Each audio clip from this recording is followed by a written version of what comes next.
This video is sponsored by FlexiSpot. Sometimes big things come in small packages. I'm going to show you how I transformed this Raspberry Pi 5 into the ultimate retro gaming system capable of playing thousands of your retro gaming favorites. You're going to get in on the fun too, because by the end of this video, I'll have shown you everything that I did step by step to build this custom gaming setup. Oh yeah, and there's one more thing. I also threw in a custom 3D printed case to finish off the look. The results are spectacular. For the heart of this system, I'm using the 𝐃𝐈𝐒𝐂𝐋𝐎 Raspberry Pi 5 Starter Kit Pro. The kit has everything you need to get a Raspberry Pi 5 up and running in no time at all. I have this link for you in the video description. This kit is awesome for many reasons, not the least of which is that it has the upgraded 8GB RAM version of the Raspberry Pi 5. It has a quad-core CPU running at 2.4 GHz. It's powered by a 45-watt USB-C power supply and has two HDMI ports for driving up to two 4K monitors simultaneously. On the side of the board is an Ethernet port and four USB-A ports. There's a micro SD card slot on the bottom of the board, and this is used for running the operating system. There's a 3-piece plastic case for your Raspberry Pi board included in the box, a 45-watt USB-C power supply, an included fan for the case, and a heatsink for the Raspberry Pi 5 board, a USB-A to microSD card adapter, and a high-quality Samsung 128GB microSD card that has the 64-bit version of Raspberry Pi OS pre-installed. Next up, let's get the 𝐃𝐈𝐒𝐂𝐋𝐿 kit assembled. But before we do that, I need to take a minute to thank this video's sponsor, FlexiSpot.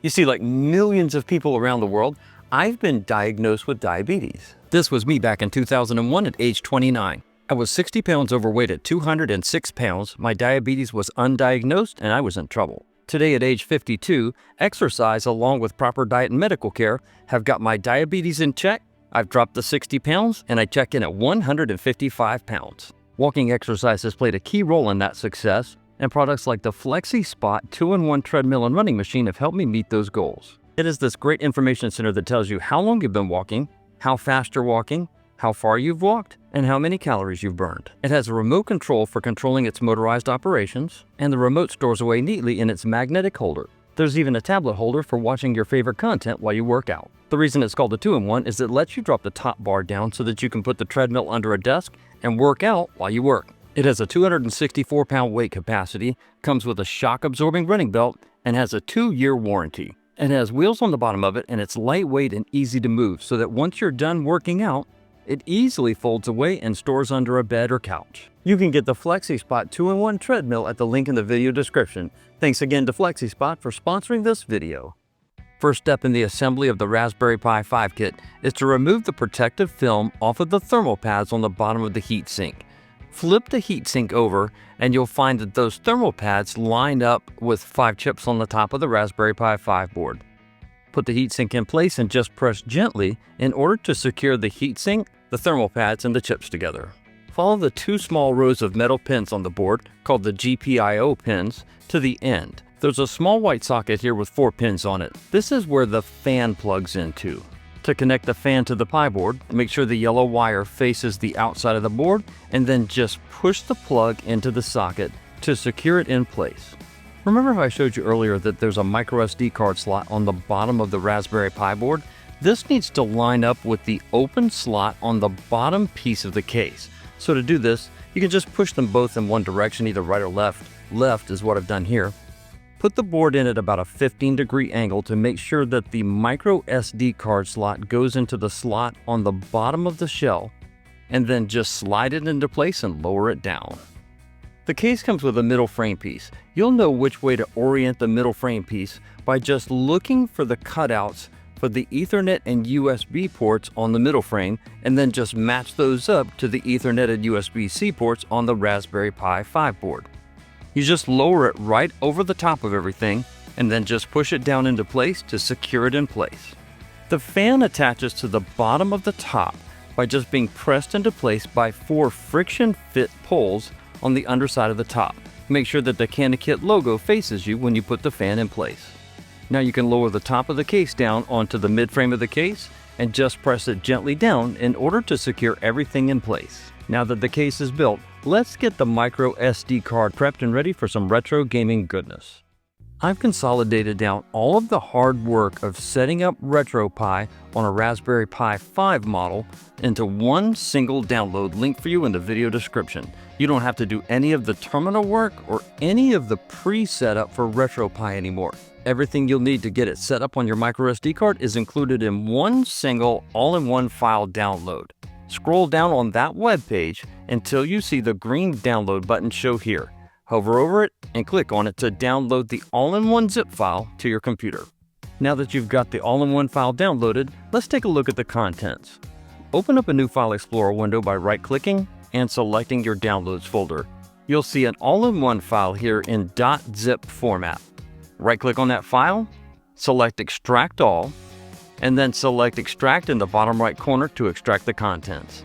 Once you have it extracted, you don't need the zip file anymore. Right-click on it and select Delete to send it to the recycle bin. Double-click into the newly extracted folder inside your Downloads folder. You'll find a series of files and folders here that you're going to need. This backup.zip file has both the Raspberry Pi 5 64-bit Lite Edition and RetroPie baked together in one image file. We'll use 𝐃𝐈𝐒𝐂𝐋𝐎 in a moment to copy that image file to your microSD card. This RetroPie mount folder is where ROMs and BIOS files are going to be copied, and it lets you use them right off the USB drive on your Raspberry Pi 5. Insert the microSD card that came with the kit into an adapter, and then insert the card into your computer's card reader. To write the Raspberry Pi operating system and RetroPie onto your microSD card, double-click on 𝐃𝐈𝐒𝐿𝐿. This is going to install the application to your computer and launch it for the first time automatically. You'll see the 𝐿𝐿 logo appear in the center of the screen, and you'll be taken to the main software interface. In step 1, the first listing says Flash from File. Navigate to Downloads, the all-in-one folder, and select the backup.zip file from the list of options here. Then click on Open to continue. In step 2, click the blue button to select the location of your microSD card. It's important to note that the manufacturer listed here is probably not the same as the manufacturer of the card you just inserted into your computer. I inserted a Samsung, in this case 256GB card, which I'll explain in a moment, but it shows up as a Sony card. No worries, just make sure that you have the correct drive and the microSD card selected here before proceeding. You might see a message that says that you're getting ready to format a large volume, and you might see a caution symbol here. Don't worry about it, this is an expected behavior. Just come down to the bottom and select to continue. To start the flashing process, come over to step 3 and click the blue button. Since you're getting ready to wipe everything off of whatever microSD card you just inserted into computer, you'll see this warning message. In this case, I definitely want to format this card. So select Yes, I'm sure near the bottom of the window to start the process of flashing the Raspberry Pi image to the microSD card. Then at the UAC prompt that appears, click on Yes to continue. You'll see a progress indicator on the left side of the screen. You're going to get a couple of pop-up warning messages from Windows because you're formatting this card in Linux format rather than a Windows format. This is no problem, and these are expected behaviors. For this first message, come down to Cancel at the bottom right corner and click on it to close it out. You'll see a second pop-up message appear. Again, this is an expected behavior. Come over to OK in the bottom right corner and click on it. As the process gets underway, here's why I used a 256GB Samsung card instead of the one that came with the Raspberry Pi 5 kit. You can take this disk image that I provided you in the all-in-one file and use it on cards that are larger than 128GB, even though the disk image was built on a 128GB card that came in the kit. Using the 256GB card is the best way to illustrate this and show you that it does in fact actually work on larger size cards. It's important to note that it takes quite a bit of time for the flashing process to take place. Between flashing and verification, it took around a half of an hour to complete the process. Don't sweat it, just leave it alone to do its magic and it will take care of the process for you. Once it's done flashing and verifying the image to your microSD card, you can close out 𝐃𝐈𝐒𝐿𝐿 by clicking the red X in the right corner. You can also leave the desktop icon in place or just delete it by sending it to the recycle bin. Insert a USB-A drive into an open USB-A slot on your computer. The larger the drive, the more games you'll be able to hold on your Raspberry Pi. When the File Explorer window for the USB-A drive appears, go up to the top corner and just verify the drive letter before you format it in the next step. In this case, it's drive letter F named Subscribe, so you don't forget to subscribe to the channel while you're here. With the File Explorer window still open, navigate to this PC in the left navigation pane. From here, identify the drive that matches the drive letter you just looked up. In this case, it's subscribe drive letter F. Right-click on it and select Format. You can format this drive in either FAT32 or exFAT format, but if you choose exFAT, you'll be able to put files over 4 GB in size on the drive, so I'd recommend that where possible. Click Start at the bottom of the window and then click on OK in the confirmation pop-up message that appears to start the format process. Your drive will now be formatted and ready to go. Click OK at the pop-up confirmation window that appears, and click X in the right corner to close out the Format tool. Double-click into the newly formatted drive to access the root of the drive. I'm going to take this File Explorer window, drag it to the right side of the screen, and just let it snap into place here. We're going to copy some content from the All-in-One folder here in just a moment. Open a new File Explorer window and open Downloads. Double-click back into the All-in-One folder. From here, we're going to copy over the listing that says RetroPie Mount. To make this easy, I'm going to drag this File Explorer window over to the left side of the screen and just let it snap into place over there. I like to copy things like I read from left to right. So from here, you can just grab this RetroPie Mount folder and drag and drop it over to the root of the USB drive. It's a fast copy over, as there's not much in there other than a folder structure so far. Okay, I'm going to go ahead and close out the File Explorer window on the left side of the screen and maximize this File Explorer window to full screen. I want to show you what's inside this folder so that you understand where to put your system BIOS or operating system files and your ROM files or your game files. Naturally, one of these subfolders is called BIOS and the other subfolder is called ROMs. You can go into the BIOS subfolder and just drag and drop your system BIOS files right into this folder.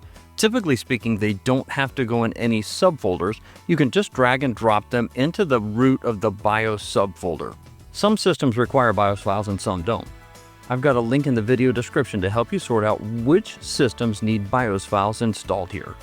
Okay, along with those system BIOS files, you're also going to need ROM or game files in order to play the games. So let's take a look in the ROMs folder. It's important to take note that the ROM folder structure is already pre-established here. These were actually dumped by RetroPie onto a USB drive so that I could image them here. These are the accurate folders and the right locations to store the games for these various systems. You can change the path to these later, but it's just as easy to go ahead and just dump them in the pre-established folders just to make things easier for the setup process.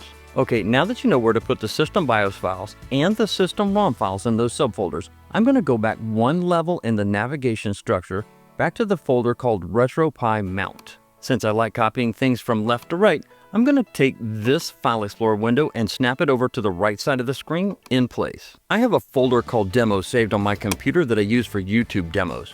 I'm going to access it from File Explorer here by right-clicking and selecting Demo.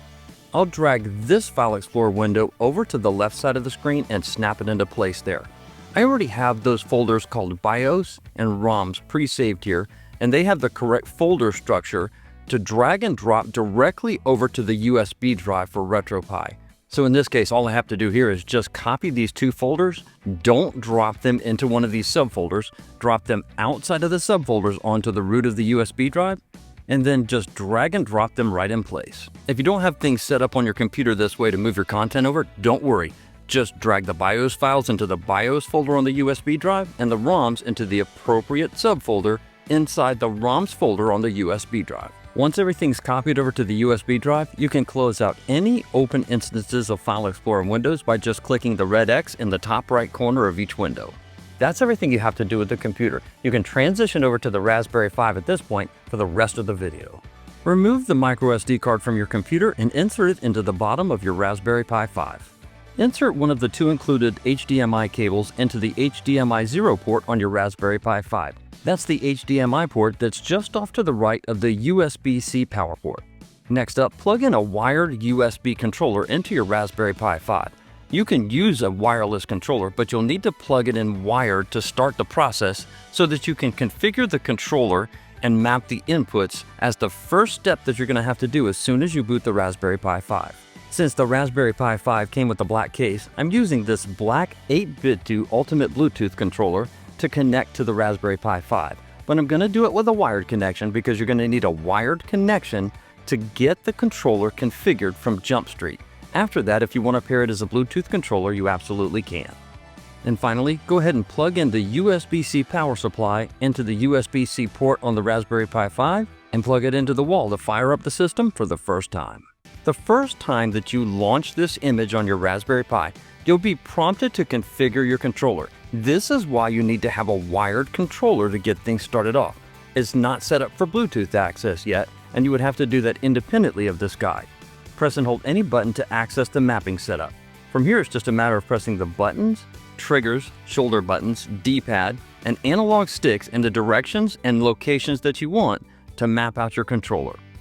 Once you're done, you can select OK with the primary button on your controller, in this case, the A button.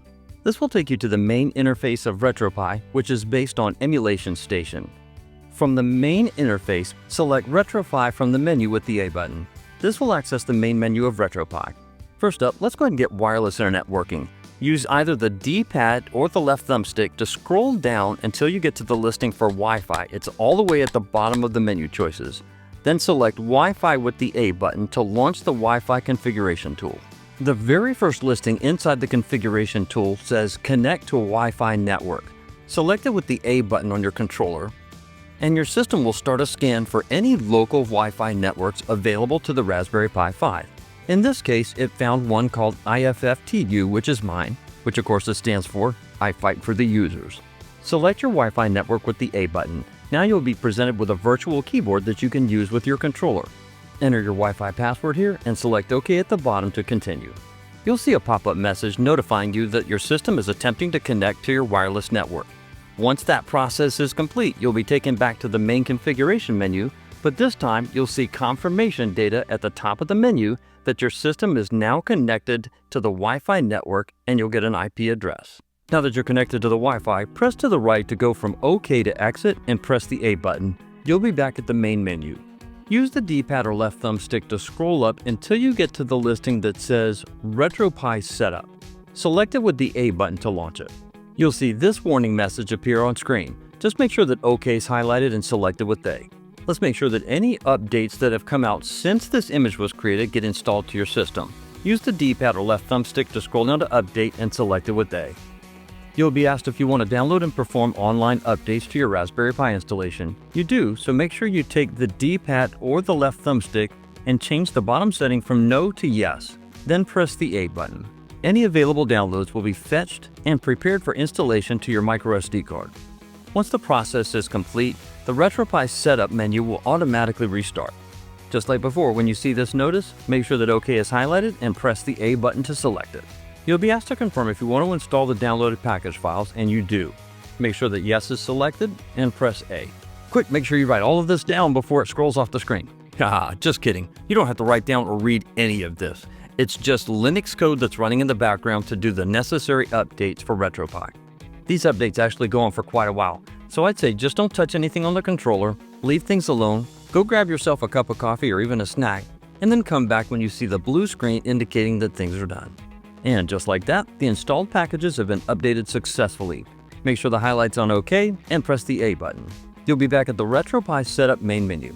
Next up on the list, let's install the necessary software to get the USB drive recognized by RetroPie so that you can load your BIOS files and ROMs directly off the USB drive. To do this, scroll the highlight down until you get to the menu listing that says Manage Optional Packages. Once you get the highlight to it, press the A button to select it. The package file that you're looking for is all the way down at the very bottom of this list, so you can either press down and hold down on the D-pad or hold the left thumbstick down to dive bomb all the way down to the bottom. The package you're looking for is called USB ROMs Service. Make sure that it's highlighted, come down to OK and press the A button. In the submenu that appears, make sure that the highlight is over the listing that says Install from Pre-compiled Binaries and press A. You'll see a confirmation message appear on screen. Use either the D-pad or left thumbstick to slide over from No to Yes on the bottom of the screen and select Yes with the A button to install the package file. And yes, there's more piles of magic scrolling text going by here, but this time it only takes a few seconds and everything will be all set. And once again, just like that, you're done in real time. See, it went pretty fast this time. Press the B button on the controller to go back one level in the navigation structure. Use the left thumbstick or D-pad to move the blue highlight from OK to exit at the bottom and press A. This will take you back to the main menu for RetroPie. Insert the USB drive that you previously copied over the ROMs and BIOS files to in an open USB port on the Raspberry Pi. Back at the RetroPie main menu, press the B button to go back to the main interface for RetroPie. You'll need to restart RetroPie for things to work correctly with your USB drive. To do this, instead of going into the RetroPie menu here, press the Start button. This opens the Emulation Station menu. Scroll all the way down to the bottom of it to Quit and press A. Then at the list of choices that come up, select Restart Emulation Station with the A button. Then at the confirmation prompt message, make sure that Yes is highlighted and press A. Think of these two elements this way. RetroPie is meant to manage the Raspberry Pi side of things, and Emulation Station is meant to manage the front-end and user interface elements. At this point, you can actually play the games because the ROMs have been copied over to the correct ROM folders, and so those systems now show up on the main interface. It's amazing to see just how many game systems you can emulate with this setup. This is really awesome and the games are working, but there's still one major problem left. This interface is just ugly. Fortunately, there's something we can do about it. We can install new themes here. Here's how that's done. From the main interface, navigate back to the listing that says RetroPie. Select it with the A button to open up the RetroPie menu. From the RetroPie main menu, use the D-pad or the left thumbstick to scroll down through the menu choices until you get to the listing that says ES Themes. Select it with the A button to launch it. The first menu listing you see here is called Download Theme Gallery. Make sure it's highlighted and selected with A for OK. Directly underneath these menu choices, you'll see a series of listings that say Install and a theme name. You can select a theme of your choice here by scrolling down to it, selecting with A, and choosing to install the theme into Emulation Station. From there, you can select these themes from inside Emulation Station, which I'll show you in just a moment. Once you've selected the themes that you want to install into Emulation Station, come down to OK and select OK with the A button. Once you've installed the themes that you want to apply in Emulation Station, slide over from OK to Cancel on the bottom of the menu and select it with A. This will take you back to the main menu for RetroPie. From here, press the B button on the controller to go back to the main interface for RetroPie. Once you're back at the main interface, press the Start button of the controller to access the Emulation Station main menu. From the main menu, scroll down to the listing that says UI Settings for User Interface Settings and press A. From the UI settings, scroll down to the listing for Theme Set and select it with the A button. You'll see a list of themes that you've downloaded and installed into Emulation Station that you can select to use from the interface. I chose a theme here called Showcase, and I'll show you why in just a moment. For now, once you select the theme that you want, press A to select it, then press the B button several times, and it will load the theme for you. I like this Showcase theme for several reasons. First of all, it's a beautiful look for the Emulation Station interface. Second of all, it's going to be able to show off some art assets that we'll be downloading here in just a minute. Those art assets are not utilized in every single theme, but Showcase does a great job. Press the Start button on the controller to load up the Emulation Station main menu again. The very first menu listing here is called the Scraper. Select it with the A button. This downloads art and other assets online and installs it into Emulation Station. There are two primary locations for getting art. The first one is called the Games DB, and the other one is called Screen Scraper. Screen Scraper typically does a good job for consoles and handhelds, and the Games DB does a good job of pulling artwork for arcade games. I'll start by using Screen Scraper here. You don't have to sign up for an account to use it in RetroPie, only in RetroBap. Scroll down to the listing for Scrape Now and select it with the A button. Okay, there's something super important here to consider before you get started. I would highly recommend that you turn off the listing that says User Decides on Conflicts. Otherwise, every time it scrapes a piece of art for a game and it doesn't think it matches, you're going to have to manually go and approve every single asset that gets downloaded. This is really going to slow down the process and probably drive you a little bit cuckoo along the way. Okay, once you've confirmed that this is turned off, come down to the bottom to the listing that says Start, make sure it's highlighted, and press the A button. At this point, the amount of time this takes depends on how many games that you have installed on the USB drive. If it's just a handful of games, well, it'll only take a handful of minutes. If you have a mountain of games, say like 50,000 ROMs installed or something, it could take several days for this process to complete. Once it's done, you'll see a confirmation message on screen. Make sure OK is highlighted and press the A button to select it. Now that the scraping process is done, press the B button until you're back at the main menu for Emulation Station. You'll need to restart Emulation Station to lock in these changes. Come down to Quit and select it with A. Then at the listing that appears, select Restart Emulation Station with the A button. Then at the confirmation, select Yes with A. You'll see the splash screens again for Emulation Station, and you'll be taken back to the main interface once Emulation Station is reloaded. To verify that the art assets are working correctly in Emulation Station, select the console with A. And sure enough, now the box art and other key metadata for the games has been installed and is working in Emulation Station. This showcase theme really is exactly what it says, a showcase for these retro games and systems. To make sure that the games are going to play correctly, let's test a game system and a game that require both a ROM file and a BIOS file. In this case, I'm going to use the Atari Lynx. So I'm going to scroll over to Atari Lynx from the list of choices and select it with A. I have California games preloaded here so that we can test it out. I'll go ahead and load the game ROM here by selecting it with the A button from the list of choices, which is 1. And yeah, sure enough, it loads up just fine. And check this out, just in case you were wondering if your humble narrator can still get his retro game on, yes I can. Oh yeah, wait a minute, I did say there was one more thing at the end of the video, right? I've got a thing for green game systems, and my wife made this 3D printed case for the Raspberry Pi 5 just for this project. It has an awesome matte finish to it, and it has a port on the top to provide access to passive cooling from the heatsink attached to the Raspberry Pi 5. Along with its sleek looks, it also has a grill on one side of it to allow for cooling access, a smooth face on the front, and it has perfect fittings for both the USB ports and Ethernet port on one side, and the USB power port and the 2 HDMI ports on the back. It's a perfect companion piece for my green Analog Pocket Glow-in-the-Dark edition, and this green Xbox Series controller can now pull dual duty as a green controller for the Pocket and a green controller for the Raspberry Pi with RetroPie. I'm so happy with the results, and I can't wait to add this Raspberry Pi 5 setup to my entertainment center.